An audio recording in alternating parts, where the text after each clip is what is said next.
Chapter 11. The people complain to Moses. Soon the people began to complain about their hardship, and the Lord heard everything they said. Then the Lord's anger blazed against them, and he set a fire to rage among them, and he destroyed some of the people in the outskirts of the camp. Then the people screamed to Moses for help, and when he prayed to the Lord, the fire stopped.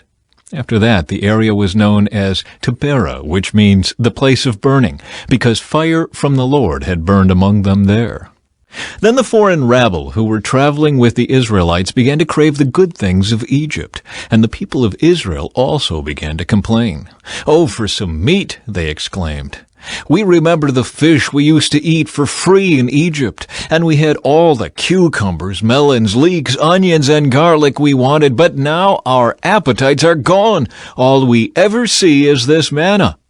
The manna looked like small coriander seeds, and it was pale yellow like gum resin. The people would go out and gather it from the ground. They made flour by grinding it with hand mills or pounding it in mortars. Then they boiled it in a pot and made it into flat cakes.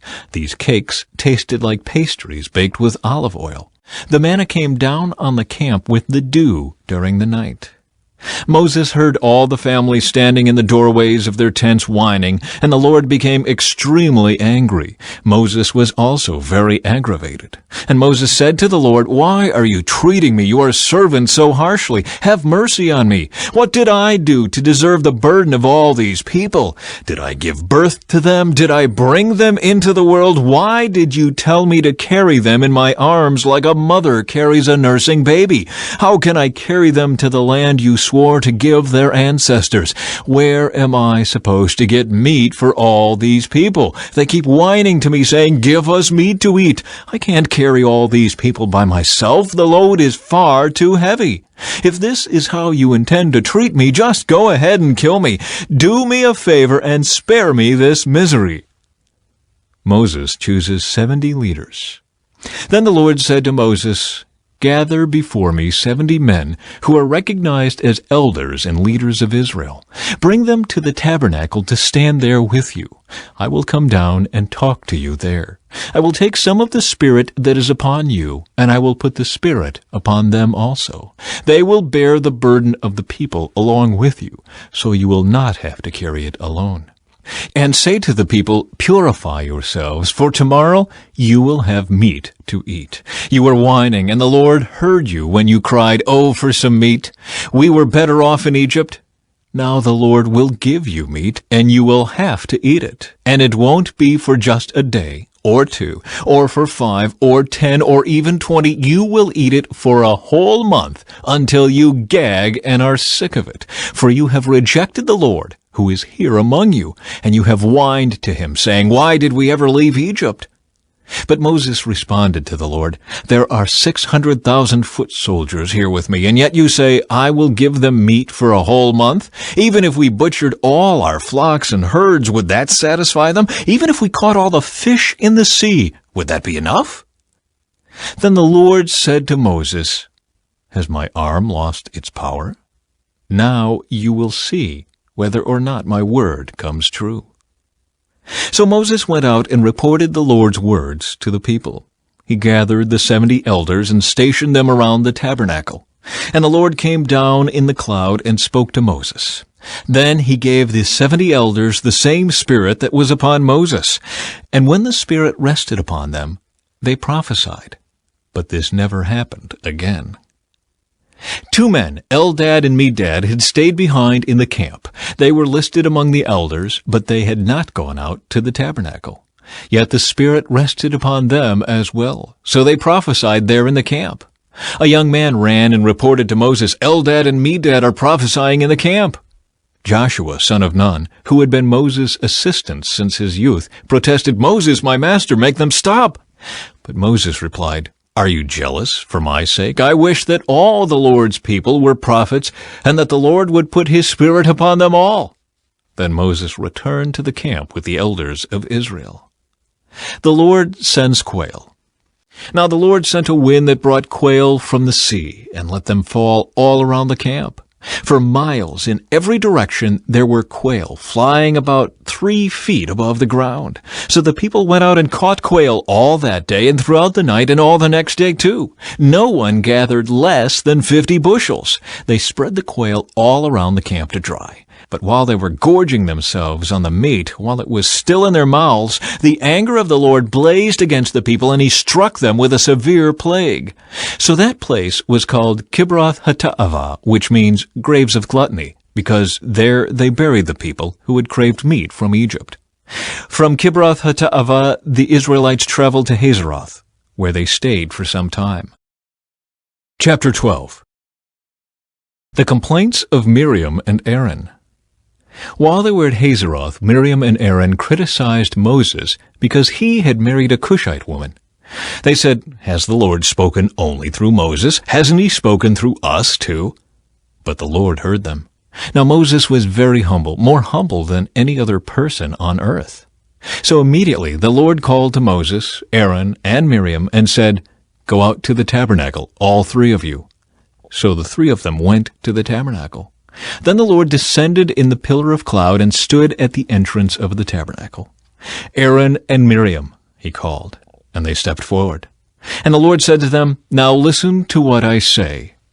If there were prophets among you, I, the Lord, would reveal myself in visions. I would speak to them in dreams.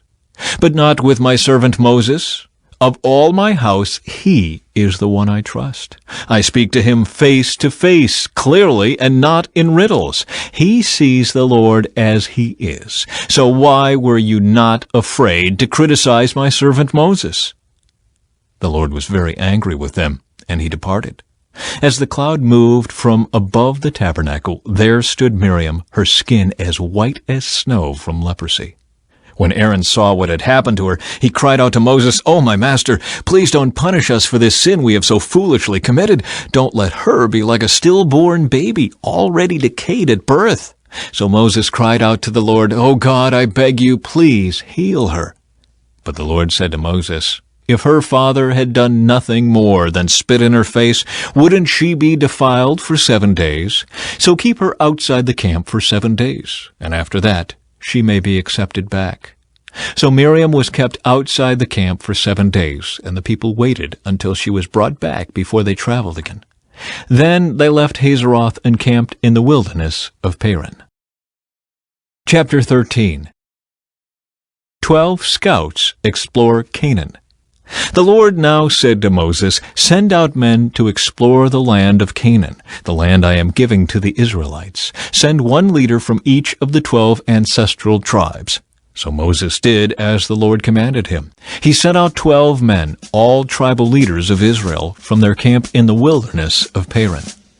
These were the tribes and the names of their leaders: Reuben, Shammua, son of Zachar; Simeon, Shaphat, son of Hori; Judah, Caleb, son of Jephunneh; Issachar, Igal, son of Joseph; Ephraim, Hoshea, son of Nun; Benjamin, Palti, son of Raphu; Zebulun, Gaddiel, son of Sadai; Manasseh, son of Joseph; Gadi, son of Susai; Dan, Amiel, son of Gamali; Asher, Sethur, son of Michael; Naphtali, Nabai, son of Vopsi; Gad, Guel, son of Machai. These are the names of the men Moses sent out to explore the land. Moses called Hoshea, son of Nun, by the name Joshua. Moses gave the men these instructions as he sent them out to explore the land. "Go north through the Negev into the hill country. See what the land is like, and find out whether the people living there are strong or weak, few or many. See what kind of land they live in. Is it good or bad? Do their towns have walls, or are they unprotected like open camps? Is the soil fertile or poor? Are there many trees? Do your best to bring back samples of the crops you see." It happened to be the season for harvesting the first ripe grapes. So they went up and explored the land from the wilderness of Zin as far as Rehob near Lebo-Hamath. Going north, they passed through the Negev and arrived at Hebron, where Ahiman, Shishai, and Talmai, all descendants of Anak, lived. The ancient town of Hebron was founded 7 years before the Egyptian city of Zoan. When they came to the valley of Eshcol, they cut down a branch with a single cluster of grapes so large that it took 2 of them to carry it on a pole between them. They also brought back samples of the pomegranates and figs. That place was called the Valley of Eshcol, which means cluster, because of the cluster of grapes the Israelite men cut there. The scouting report. After exploring the land for 40 days, the men returned to Moses, Aaron, and the whole community of Israel at Kadesh in the wilderness of Paran. They reported to the whole community what they had seen and showed them the fruit they had taken from the land. This was their report to Moses. "We entered the land you sent us to explore, and it is indeed a bountiful country, a land flowing with milk and honey. Here is the kind of fruit it produces. But the people living there are powerful, and their towns are large and fortified. We even saw giants there, the descendants of Anak. The Amalekites live in the Negev, and the Hittites, Jebusites, and Amorites live in the hill country. The Canaanites live along the coast of the Mediterranean Sea and along the Jordan Valley." But Caleb tried to quiet the people as they stood before Moses. "Let's go at once to take the land," he said. "We can certainly conquer it." But the other men who had explored the land with him disagreed. "We can't go up against them. They are stronger than we are." So they spread this bad report about the land among the Israelites. "The land we traveled through and explored will devour anyone who goes to live there. All the people we saw were huge. We even saw giants there, the descendants of Anak. Next to them we felt like grasshoppers," and that's what they thought too. Chapter 14. The people rebel. Then the whole community began weeping aloud, and they cried all night. Their voices rose in a great chorus of protest against Moses and Aaron. "If only we had died in Egypt, or even here in the wilderness," they complained. "Why is the Lord taking us to this country only to have us die in battle? Our wives and our little ones will be carried off as plunder. Wouldn't it be better for us to return to Egypt?" Then they plotted among themselves, "Let's choose a new leader and go back to Egypt." Then Moses and Aaron fell face down on the ground before the whole community of Israel. 2 of the men who had explored the land, Joshua son of Nun and Caleb son of Jephunneh, tore their clothing. They said to all the people of Israel, "The land we traveled through and explored is a wonderful land, and if the Lord is pleased with us, He will bring us safely into that land and give it to us. It is a rich land flowing with milk and honey. Do not rebel against the Lord, and don't be afraid of the people of the land. They are only helpless prey to us. They have no protection, but the Lord is with us. Don't be afraid of them."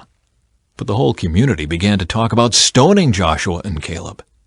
Then the glorious presence of the Lord appeared to all the Israelites at the tabernacle. And the Lord said to Moses, "How long will these people treat me with contempt? Will they never believe me, even after all the miraculous signs I have done among them? I will disown them and destroy them with a plague. Then I will make you into a nation greater and mightier than they are." Moses intercedes for the people. But Moses objected. "What will the Egyptians think when they hear about it?" he asked the Lord. "They know full well the power you displayed in rescuing your people from Egypt. Now, if you destroy them, the Egyptians will send a report to the inhabitants of this land, who have already heard that you live among your people. They know, Lord, that you have appeared to your people face to face, and that your pillar of cloud hovers over them. They know that you go before them in the pillar of cloud by day, and the pillar of fire by night. Now, if you slaughter all these people with a single blow, the nations that have heard of your fame will say, 'The Lord was not able to bring them into the land He swore to give them, so He killed them in the wilderness.' Please, Lord, prove that your power is as great as you have claimed. For you said, 'The Lord is slow to anger and filled with unfailing love, forgiving every kind of sin and rebellion. But He does not excuse the guilty. He lays the sins of the parents upon their children. The entire family is affected, even children in the 3rd and 4th generations.' In keeping with your magnificent, unfailing love, please pardon the sins of this people, just as you have forgiven them ever since they left Egypt." Then the Lord said, "I will pardon them as you have requested. But as surely as I live, and as surely as the earth is filled with the Lord's glory, not one of these people will ever enter that land." They have all seen my glorious presence and the miraculous signs I performed both in Egypt and in the wilderness. But again and again they have tested me by refusing to listen to my voice. They will never even see the land I swore to give their ancestors. None of those who have treated me with contempt will ever see it. But my servant Caleb has a different attitude than the others have. He has remained loyal to me, so I will bring him into the land he explored. His descendants will possess their full share of that land. Now, turn around, and don't go on toward the land where the Amalekites and Canaanites live. Tomorrow you must set out for the wilderness in the direction of the Red Sea. The Lord punishes the Israelites. Then the Lord said to Moses and Aaron, "How long must I put up with this wicked community and its complaints about me? Yes, I have heard the complaints the Israelites are making against me. Now tell them this: As surely as I live, declares the Lord, I will do to you the very things I heard you say. You will all drop dead in this wilderness, because you complained against me, every one of you who is 20 years old or older and was included in the registration will die. You will not enter and occupy the land I swore to give you. The only exceptions will be Caleb, son of Jephunneh, and Joshua, son of Nun. You said your children would be carried off as plunder. Well, I will bring them safely into the land, and they will enjoy what you have despised. But as for you, you will drop dead in this wilderness, and your children will be like shepherds wandering in the wilderness for 40 years. In this way, they will pay for your faithlessness, until the last of you lies dead in the wilderness. Because your men explored the land for 40 days, you must wander in the wilderness for 40 years, a year for each day, suffering the consequences of your sins. Then you will discover what it is like to have me for an enemy. I, the Lord, have spoken. I will certainly do these things to every member of the community who has conspired against me. They will be destroyed here in this wilderness, and here they will die. The 10 men Moses had sent to explore the land, the ones who incited rebellion against the Lord with their bad report, were struck dead with a plague before the Lord. Of the 12 who had explored the land, only Joshua and Caleb remained alive. When Moses reported the Lord's words to all the Israelites, the people were filled with grief. Then they got up early the next morning and went to the top of the range of hills. "Let's go," they said. "We realize that we have sinned, but now we are ready to enter the land the Lord has promised us." But Moses said, "Why are you now disobeying the Lord's orders to return to the wilderness? It won't work. Do not go up into the land now. You will only be crushed by your enemies, because the Lord is not with you. When you face the Amalekites and Canaanites in battle, you will be slaughtered. The Lord will abandon you because you have abandoned the Lord." But the people defiantly pushed ahead toward the hill country, even though neither Moses nor the Ark of the Lord's covenant left the camp. Then the Amalekites and the Canaanites who lived in those hills came down and attacked them and chased them back as far as Hormah.